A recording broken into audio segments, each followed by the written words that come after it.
ಇದೆ ನೋಡಿ ಸರ್, ನಮಗೆ ಈ ರೀತಿ ನೀರು ಕೊಡೋದ್ರಿಂದ 2 ಇಂಚ್ ನೀರಿದೆ ಇದರಲ್ಲಿ. ಇದು ಅದು ಕುಡೆ ಅಂದರೆ ಅಡಿಕೆ, ಪೇರ್ಲ, ಸಪೋಟ ಮೂರನ್ನು ನಾವು ಜಾಸ್ತಿ ನಾವು ಏನು ತೋಟದಲ್ಲಿ ನೀರು ನಿಂದ್ರಿಸೋದ್ರಿಂದ ಕಾಯಿ ಉದುರುತ್ತೆ. ಅಡಿಕೆ ಕೊಳೆತು ಅದರ ಮೇಲ್ಗಡೆಗೆ ಹಾಕಿ ಅದನ್ನ ಚೆನ್ನಾಗಿ ಕಳಿಸ್ತೀವಿ. ಒಂದು 6 ರಿಂದ 7 ತಿಂಗಳು ಆಗುತ್ತೆ, ಲಡ್ ಆಗುತ್ತೆ. ಇಲ್ಲಿ ನೋಡಿ ಕಾಣುತ್ತೆ ನಿಮ್ಗೆ, ಆ ಹೆಡನೆ ಮಧ್ಯೆ ಹಾಕ್ತೀವಿ.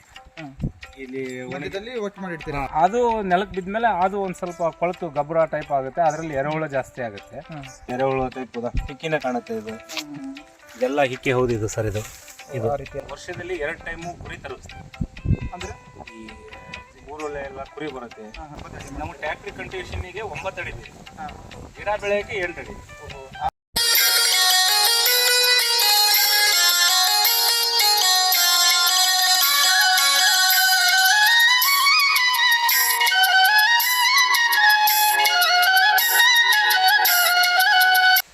ಪ್ರೀತಿಯ ವೀಕ್ಷಕ ಬಾಂಧವರೇ, ನಿಮಗೆಲ್ಲರಿಗೂ ಸ್ವಾಗತ. ನಮ್ಮ ಚಾನೆಲ್ ಕೃಷಿ ಕಲ್ಯಾಣ ರೈತರ ಏಳಿಗೆ ನಮ್ಮ ಗುರಿ ವಾಹಿನಿಯ ಇನ್ನೊಂದು ಸಂಚಿಕೆಗೆ. ಹಿಂದಿನ ಹಲವಾರು ಸಂಚಿಕೆಗಳಲ್ಲಿ ನಾವು ಅಡಿಕೆ ಆಧಾರಿತ ಒಂದು ಕೃಷಿ ಮಾಡುವುದು ಹೇಗೆ ಮತ್ತು ಅಡಿಕೆ ಬೆಳೆಗಳ ಬಗ್ಗೆ ತುಂಬ ಮಾಹಿತಿಯನ್ನು ಹಾಕಿದ್ದೇವೆ. ಹಾಗೆ ಕೂಡ ಅಡಿಕೆಯನ್ನು ನಾನಾ ರೀತಿಯ ಅಡಿಕೆಯಾಗಿ ಪರಿವರ್ತನೆ ಮಾಡೋದು ಹೇಗೆ ಅನ್ನೋದ್ರ ಬಗ್ಗೆ ಕೂಡ ಸಂಚಿಕೆಯನ್ನು ಹಾಕಿದ್ದೇವೆ. ಆದರೆ ಇವತ್ತೇ ನಾವು ಶಿವಕುಮಾರ್ ಅನ್ನುವರ ತೋಟಕ್ಕೆ ಬಂದಿದ್ದೇವೆ. ಅವರ ಒಂದೊಂದು ಮಾತು ಕೇಳ್ತಾ ಇದ್ರೆ ಒಂದು ಒಳ್ಳೆ ಒಂದು ನಾಲೆಜ್ ಭರಿತವಾದಂಥ ಒಂದೊಂದು ಮಾತುಗಳನ್ನು ಆಡ್ತಾರೆ ಅವರು. ಹಾಗಾಗಿ ಅವರ ಒಂದು ಅಡಿಕೆ ತೋಟಕ್ಕೆ ನಾವು ಬಂದಿದ್ದೇವೆ. ಅವರ ಒಂದು ಅಡಿಕೆಯನ್ನು ನೆಡುವಂಥ ಒಂದು ಸಂಪ್ರದಾಯ, ಒಂದು ಪದ್ಧತಿಯ ಬಗ್ಗೆ ಮಾಹಿತಿ ನಿಮ್ಮ ಜೊತೆ ಹಂಚ್ಕೊಳ್ಳೋಣ ಅಂತ ಹೇಳ್ಕೊಂಡು ಈ ಒಂದು ಸಂಚಿಕೆಯನ್ನು ಮಾಡ್ತಾ ಇದ್ದೇನೆ. ಸರ್, ನಿಮಗೆ ಸ್ವಾಗತ ನಮ್ಮ ಚಾನಲ್ಗೆ. ನೀವು ಒಂದೊಂದು ಮಾತುಗಳನ್ನು ಹೇಳಿದ್ರಿ, ಆ ಮಾತುಗಳು ಒಳ್ಳೆ ಒಂದು ಮಾಹಿತಿ ಭರಿತ ಆದಂಥ ಒಂದು ಮಾತುಗಳನ್ನು ಆಡಿದ್ದೀರಿ. ಹಾಗಾಗಿ ನಿಮ್ಮ ಒಂದು ಅಡಿಕೆ ತೋಟದ ಬಗ್ಗೆನೂ ಕೂಡ ಮಾಹಿತಿ ನಮ್ಮ ವೀಕ್ಷಕರ ಜೊತೆ ಹಂಚ್ಕೊಳ್ಳೋಣ ಅಂತ ಹೇಳ್ಕೊಂಡು ನನಗೆ ಆಸೆ ಆಯಿತು ಸರ್. ಹಾಗಾದ್ರೆ ನಿಮ್ದು ಈ ಒಂದು ದೊಡ್ಡ ಗಿಡ ಇದೆ ಅಲ್ಲ ಅಡಿಕೆದು, ಎಷ್ಟು ಜಾಗದಲ್ಲಿ ಇದು ಉಂಟು ಇದು ಸರ್? ಈಗ ದೊಡ್ಡ ಅಡಿಕೆ ಇರೋದು 2 ಎಕರೆ. 2 ಎಕರೆಯಲ್ಲಿ ಬಾಜು ಇರೋದು ಅದು 2 ಎಕರೆ. ಚಿಕ್ಕ ಗಿಡಗಳು, ಒಂದು ಗಿಡಗಳು. ಇವು ಎಷ್ಟು ವರ್ಷದ ಗಿಡಗಳು ನಿಮ್ದು ಸರ್? ಇದರಲ್ಲಿ 8 ವರ್ಷದ ಗಿಡ. 8 ವರ್ಷದ ಗಿಡಗಳ 9 ವರ್ಷ. ಒಂದೊಂದು ಗಿಡದಲ್ಲಿ ಅಂತರ ಎಷ್ಟಿದೆ ಇದಕ್ಕೆ? ಅದಕ್ಕೆ 8 ಅಡಿ ಇದೆ. ಒಂದು ಗಿಡದಿಂದ 8 ಅಡಿ ಇದೆ. ಈ ಸೈಜ್ 9 ಅಡಿ. ಸಾಲಿಂದ ಸಾಲಿಗೆ 9 ಅಡಿ, ಗಿಡದಿಂದ ಗಿಡಕ್ಕೆ 8 ಅಡಿ. ಅಂದ್ರೆ ಒಂದು ಲೈನು 8 ಅಡಿ ಮಾಡ್ತೀವಿ, ಒಂದು ಲೈನು 9 ಅಡಿ ಮಾಡ್ತೀವಿ. ನಮ್ಮ ಟ್ಯಾಕ್ಟ್ರಿ ಕಂಟಿವೇಶನ್ಗೆ 9 ಅಡಿ ಬೇಕು, ಗಿಡ ಬೆಳೆಯಕ್ಕೆ 8 ಅಡಿ. ಅದೇ ಒಬ್ಬೊಬ್ರು ಒಂದೊಂದರ ಹಚ್ತಾರೆ. 9 ಹಚ್ತಾರೆ, 8 ಹಚ್ತಾರೆ, 7 ಹಚ್ತಾರೆ. ನಿಮಗೆ ಈ ರೀತಿ ಅನುಕೂಲ ಅನಿಸ್ತಾ ನೀವು ಈ ರೀತಿ? ಹೌದು, ನಮಗೆ 2 ಟೈಮ್ ಟ್ಯಾಕ್ಟ್ರಿ ಯೂಸ್ ಮಾಡಕ್ಕೆ ಅಂತ ನಾವು 8, 9 ಯೂಸ್ ಮಾಡಿದ್ವಿ. ಮತ್ತೆ ನೀವು ಅಡಿಕೆ ಗಿಡಗಳಿಗೆ ಗೊಬ್ಬರವನ್ನು ಯಾವ್ದು ಕೊಡ್ತೀರಾ? ಸರ್ಕಾರಿ ಗೊಬ್ಬರ ಕೊಡ್ತೀರಾ ಅಥವಾ ರಾಸಾಯನಿಕ ಗೊಬ್ಬರ ಕೊಡ್ತೀರಾ? ಸರ್, ಅದು ಈಗ ಗೊಬ್ಬರನ್ನ ಅಂದ್ರೆ ನಾವು ಸರ್ಕಾರಿ ಗೊಬ್ಬರ ಯಾವುದು ಯೂಸ್ ಮಾಡಲ್ಲ ಸರ್. ಸರ್ಕಾರಿ ಗೊಬ್ಬರ ಯೂಸ್ ಮಾಡಿದ್ರೆ? ಹೌದು. ನಾವು ವರ್ಷದಲ್ಲಿ 2 ಟೈಮು ಕುರಿ ತರಿಸ್ತೀವಿ. ಅಂದ್ರೆ ಈ ಊರೊಳ್ಳೆ ಎಲ್ಲ ಕುರಿ ಬರುತ್ತೆ, ಕುರುಬರು ಅವ್ರಿಗೆ ತಂದು ಇಲ್ಲಿ ಕುರಿಯನ್ನ ತಂದು ಬಿಡ್ತೀವಿ. ಇದೆಲ್ಲ ಹಿಕ್ಕಿ ನೋಡಿ, ಇದೆಲ್ಲ ತಿಂದು ಈಗ ಎರೆಹುಳ ಟೈಪ್ ಹಿಕ್ಕಿನ ಕಾಣುತ್ತೆ. ಇದೆಲ್ಲ ಹಿಕ್ಕಿ ಹೌದು ಇದು ಸರ್.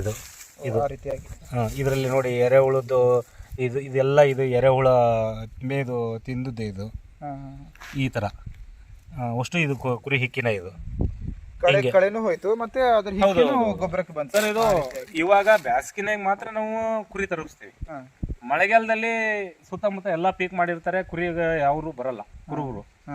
ಅವಾಗ ಏನ್ ಮಾಡ್ತೀವಿ ಅಂದ್ರೆ ಮಳೆ ಮುಗಿಯಲ್ಲಿ ತನಕ 2 ಟೈಮು ಈ ಕಳಿ ಮಿಷನ್ನಲ್ಲಿ ಹುಲ್ಲು ಅಷ್ಟು ಕಟಾವ್ ಮಾಡ್ತೀವಿ. ಅದು ನೆಲಕ್ಕೆ ಬಿದ್ಮೇಲೆ ಅದು ಒಂದು ಸ್ವಲ್ಪ ಕೊಳತು ಗೊಬ್ಬರ ಟೈಪ್ ಆಗುತ್ತೆ. ಅದರಲ್ಲಿ ಎರೆಹುಳ ಜಾಸ್ತಿ ಆಗುತ್ತೆ. ಅದು ಹುಲ್ಗಳು ಒಂದು ಸ್ವಲ್ಪ ಕಂಟ್ರೋಲಿಗೆ ಸಿಗುತ್ತೆ. ಆಮೇಲೆ ಮತ್ತು ನಾವು ಯಾರಿಗೂ ಇಲ್ಲಿ ಮೇವಿಗೆ ಅಥವಾ ಕೊಯ್ಯಾಕ ಅದಕ್ಕೆ ಯಾವ ದನಗಳಿಗೆ ಮೇವು ಅದನ್ನು ಯಾರಿಗೆ ಕೊಡಲ್ಲ. ಅದು ಎಷ್ಟೇ ಹುಲ್ಲು ಬೆಳೆದ್ರು ಅದನ್ನ ಮತ್ತು ತೋಟಕ್ಕೆ ನಾವು ಕಳಿ ಮಿಷನ್ ಹೊಡೆಯೋದು, ತೋಟದಾಗೆ ಕೊಳಸೋದು. ಅಂದ್ರೆ ಗಿಡಗಳ ಮಧ್ಯದಲ್ಲಿ ಯಾವುದೇ ಕಳೆ ಇದ್ರೂ ಕೂಡ ನೀವು ಅದಕ್ಕೆ ಕಳೆನಾಶಕ ಹೊಡೆಯೋದಿಲ್ಲ? ಕಳೆನಾಶಕ ಹೊಡೆಯಲ್ಲ ಸರ್. ಒಂದು ಈ ಹೆಡ ಬಿದ್ದಿರುತ್ತೆ, ಇಲ್ಲಿ ನೋಡಿ ಕಾಣುತ್ತೆ ನಿಮ್ಗೆ, ಆ ಹೆಡನೆ ಮಧ್ಯೆ ಹಾಕ್ತಿವಿ. ಇಲ್ಲಿ ಒಟ್ಟು ಮಾಡಿರ್ತೀರಾ? ಈ ಕಡೆ ಹೆಡ ಈ ಕಡೆ ಹೆಡ ಅಷ್ಟು ಬಿದ್ದಿರೋದನ್ನ ಮಧ್ಯೆ ಹಾಕ್ತಿವಿ. ಈ ಮಧ್ಯೆ ಹಾಕಿ ಆ ಕಡೆಯಿಂದ ಈ ಕಡೆಯಿಂದ ಬರೋ ಒಂದು ಸ್ವಲ್ಪ ತೆಳ್ಳನ ಮಣ್ಣು ಅದ್ರ ಮೇಲೆ ಹಾಕ್ಬಿಡ್ತೀವಿ. ಆ ಮಣ್ಣು ಹಾಕಿದ ತಕ್ಷಣನೇ ಅದು ಕೊಳೆಯುತ್ತೆ. ಈಗ ಅಲ್ಲಿ ನಾರಾಗಿದೆಯಲ್ಲ ನೋಡಿ, ಆ ತರ ನಾರಾಗ್ಬಿಡುತ್ತೆ ಅದು. ಅದನ್ನ ಕಡೆಗೆ ಗಿಡದ ಅಡಿಗೆ ಹಾಕ್ತೀರಾ? ಗಿಡದಡಿಗೆ ಹಾಕ್ತೀವಿ. ಇದನ್ನೇ ಗಿಡದಡಿಗೆ ಹಾಕೋದು ಕಡಿಮೆ ಸರ್. ಇದು ಅಲ್ಲೇ ಇರೋದು, ಅದು ಅಲ್ಲೇ ಇರೋದು. ಒಟ್ಟೆ ಈ ಭೂಮಿನೇ ಫಸಲು ಇದು ತಗಂತಲ್ಲ, ಭೂಮಿನೇ ಫಲವತ್ತತೆ ತಗಂತದೆ, ಅದನ್ನ ಮಾಡ್ತೀವಿ. ಬಟ್ ಈ ಸುತ್ತು ನಾವೇನು ಗಿಡ ಹಚ್ಚಿದೇವಿ, ಮರ ಗಿಡಗಳು, ಗೊಬ್ಬರ ಸೊಪ್ಪು, ಆಮೇಲೆ ಒಂಥರ ಈ ಕಾಡು ಜಾತಿ ಗಿಡಗಳನ್ನ ಒಂದ್ ಸ್ವಲ್ಪ ಜಾಸ್ತಿ ಹಚ್ಚಿದೀವಿ, ತ್ಯಾಗ ಹಚ್ಚಿದೀವಿ. ಇದರಲ್ಲಿ ವರ್ಷನೂ ಜಾಸ್ತಿ ಹರಿಗಳು ಜಾಸ್ತಿ ಹೋಗ್ತಾ ಇದೆ. ಅದನ್ನ ಏನ್ ಮಾಡ್ತೀವಿ, ಕಟಾವ್ ಮಾಡ್ತೀವಿ. ಕಟಾವ್ ಮಾಡಿ ಆ ಥರ ಸೊಪ್ಪು ಬಂದು ಬೀಳುತ್ತೆ. ಅದು ಆ ಸೊಪ್ಪನ್ನೇ ನಾವು ಯಾವ್ದಾರ ಒಂದು ಲೈನಲ್ಲಿ ಹಾಕ್ತೀವಿ. ಅಷ್ಟನ್ನು ತಕೊಂಡು ಒಂದು ಲೈನಲ್ಲಿ ಹಾಕ್ತೀವಿ. ಅದ್ರ ಕಡೆಗೆ ಆ ಬೇರೆ ಒಂದು ಕೆರೆ ಮಣ್ಣು ಅಥವಾ ಯಾವ್ದಾರ ಈ ಪಾಳ್ಬಿದ್ದು ಜಮೀನು ಮಣ್ಣು ಇರುತ್ತಲ್ಲ, ಆ ಥರದ ಮಣ್ಣು ತಗೊಂಡ್ಬಂದು ಅದ್ರ ಮೇಲ್ಗಡೆಗೆ ಹಾಕ್ತೀವಿ. ಅದ್ರ ಮೇಲ್ಗಡೆಗೆ ಹಾಕಿ ಅದನ್ನ ಚೆನ್ನಾಗಿ ಕಳಿಸ್ತೀವಿ. ಒಂದು 6 ರಿಂದ 7 ತಿಂಗಳು ಆಗತ್ತೆ, ಲಡ್ ಆಗುತ್ತೆ. ಅದನ್ನ ತಗೊಂಡು ನಾವು ಗಿಡಗಳಿಗೆ ಒಂದೊಂದು ಗಿಡಕ್ಕೆ ಹಾಕ್ತೀವಿ. ಇದಕ್ಕೆ ಈಗ ಸಾಮಾನ್ಯವಾಗಿ ಅಡಿಕೆಯಲ್ಲಿ ಕಂಡು ಬರುವಂತ ರೋಗಗಳು ಯಾವ್ದಾದಿರುತ್ತೆ, ಅದಕ್ಕೆ ನಿರ್ವಹಣೆ ಏನ್ ಮಾಡ್ತೀರಾ ಸರ್? ಅಲ್ಲಿ ಒಡೆ ಅಡಿಕೆ ಇದು ಹಿಂಗಾರ ಇದು ಬಂದಾಗ ಹಳ್ಳು ಬರುತ್ತೆ, ಸಣ್ಣ ಹಳ್ಳು. ನಮ್ಮ ತೋಟದಲ್ಲಿ ಉದುರಿಲ್ಲ, ಬಟ್ ಉದ್ರಾಗ ನಾವು ಇದು ಮಾಡಿಕೊಟ್ಟಿಲ್ಲ ಅದಕ್ಕೆ. ಅದು ಉದುರುತ್ತೆ.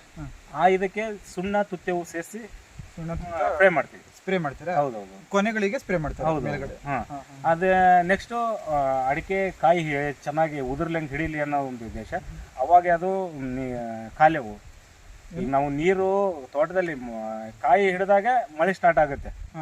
ಈ ತರ ಹಿಂಗಾರು ಕಿತ್ತಾಗ ಮಳೆ ಸ್ಟಾರ್ಟ್ ಆಗಲ್ಲ ಸರ್. ಅದನ್ನ ಅವಾಗ ಹಿಂಗಾರು ಚೆನ್ನಾಗಿ ಕೀಳುತ್ತೆ. ಬಟ್ ಕಾಯಿ ಹಿಡಿಬೇಕು ಅಂದಾಗ ಅಲ್ಲ ಮಳೆ ಸ್ಟಾರ್ಟ್ ಆಗುತ್ತೆ. ಜಾಸ್ತಿ ನಾವು ಏನು ತೋಟದಲ್ಲಿ ನೀರು ನಿಂದ್ರಿಸೋದ್ರಿಂದ ಕಾಯಿ ಉದುರುತ್ತೆ, ಅಡಿಕೆ ಕೊಳತು ಉದುರುತ್ತೆ.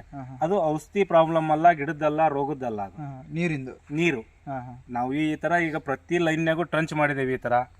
ಇದು ಇವಾಗ ನೋಡಿ ಈಗ ಕಟ್ಟಿದೇವಿ ಅದನ್ನ. ಇವಾಗ ಇಲ್ಲಿ ಮೇಲ್ಗಡೆ ನೀರು ಬಿಡ್ತೀವಿ, ಕ್ಲೋಸ್ ಮಾಡಿದಾರೆ. ಇವಾಗ ಕ್ಲೋಸ್ ಮಾಡಿದೀವಿ. ಇದಕ್ಕೆ ನೀರು ಬಿಡ್ತೇವೆ. ಇದು ಅಷ್ಟು ತುಂಬುತ್ತೆ. ಇದು ಇಲ್ಲಿ ಅಲ್ಲಿ ಎಲ್ಲಾ ಕಡೆಗೂ ನಾವು ಫಿಲ್ಅಪ್ ಮಾಡ್ತೇವೆ. ಇದ್ರ ಮೇಲ್ಗಡೆ ಹತ್ತಿ ತೋಟದ ಮೇಲೆ ಹೋಗುತ್ತೆ. ಬಟ್ ಮಳೆ ಬಂತು ಅಂತ ಅಷ್ಟು ಓಪನ್ ಮಾಡ್ತೀವಿ. ಅಷ್ಟು ಓಪನ್ ಮಾಡಿದ್ರೆ ಈ ನೀರು ಅಷ್ಟು ಕೆಳಗಡೆ ಡೌನ್ ಇರೋದಕ್ಕೆ ಅಷ್ಟು ಹೋಗ್ಬಿಡುತ್ತೆ.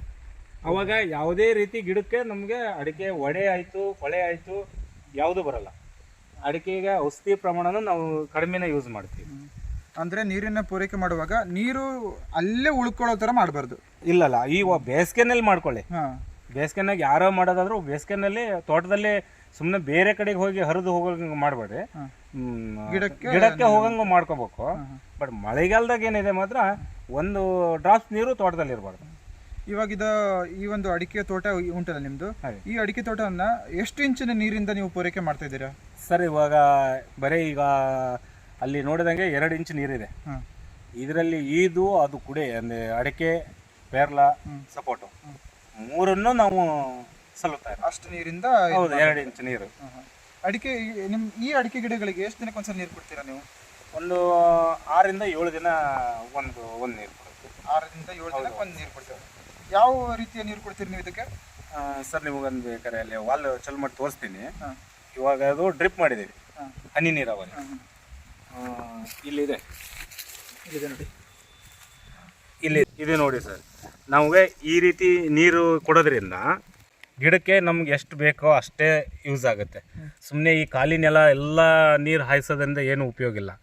ಇವಾಗ ಇದು ನೀರು ಎಷ್ಟು ನಮ್ಗೆ ಈ ಗಿಡಕ್ಕೆ ಎಷ್ಟು ನೀರಿನ ಅವಶ್ಯಕತೆ ಇದೆ ಅಷ್ಟೇ ನೀರು ನಾವು ಕೊಟ್ಕೊಂಡ್ರೆ ಜಮೀನಲ್ಲಿ ನೀರಿನ ಪ್ರಮಾಣ ಒಂದು ಸ್ವಲ್ಪ ಕಡಿಮೆ ಇದ್ರೂ ನಾವು ಪೀಕನ್ನು ಬೆಳಿಬೋದು. ಇದು ಎಷ್ಟೊತ್ತು ತನಕ ಕೊಡ್ತಾ ಇರ್ತೀರಾ ಸರ್? ಈಗ ನಮ್ಮಲ್ಲಿ ಕೊಡುತ್ತಾ ಇರೋದು 4 ತಾಸು ಪವರ್ ಸಪ್ಲೈ. 4 ತಾಸಿನಲ್ಲಿ ಒಂದು ಶಿಫ್ಟ್ ನೀರು ಬಿಡ್ತೇವೆ. ಒಂದು ಶಿಫ್ಟ್ ನೀರು ಬಿಡ್ತಾರೆ. ಹೌದು. ಇನ್ನು ಅರ್ಧ ಇದೆಯಲ್ಲ ನೈಟ್ 4 ಕೊಡ್ತಾರೆ. ನೈಟ್ ಮತ್ತೆ ಅಲ್ಲಿ ಕೆಳಗೆ ಒಂದು ದಿನಕ್ಕೆ ಇದು ತೋಟಕ್ಕೆ ಒಂದಿನ ನೀರು ಕೊಡ್ತೀವಿ. ದಿನಕ್ಕೆ ಇಷ್ಟು ತೋಟ ಕೊಡ್ತೀವಿ. ಬೆಳಗ್ಗೆ ಒಂದ್ಸಲ, ರಾತ್ರಿ ಒಂದು ಶಿಫ್ಟಿಗೆ. ಇದು ಒಟ್ಟು ಮಾರನೇ ದಿನ ಆ ಕಡೆ ಕೊಡ್ತೀವಿ. ಮಾರನೇ ದಿನಕ್ಕೆ ಆ ಕಡೆಗೆ ಆ ಬೆಳೆಗೆ ಕೊಡ್ತೀವಿ. ನೋಡಿ ವೀಕ್ಷಕರೇ, ಈ ರೀತಿಯಾಗಿ ಅವರು 16 ಎಕರೆ ಒಂದು ತೋಟಕ್ಕೆ 2 ಇಂಚಿನ ಬೋರಿಂದ ಅವರು ನೀರನ್ನ ಪೂರೈಕೆ ಮಾಡ್ತಾರಂತೆ.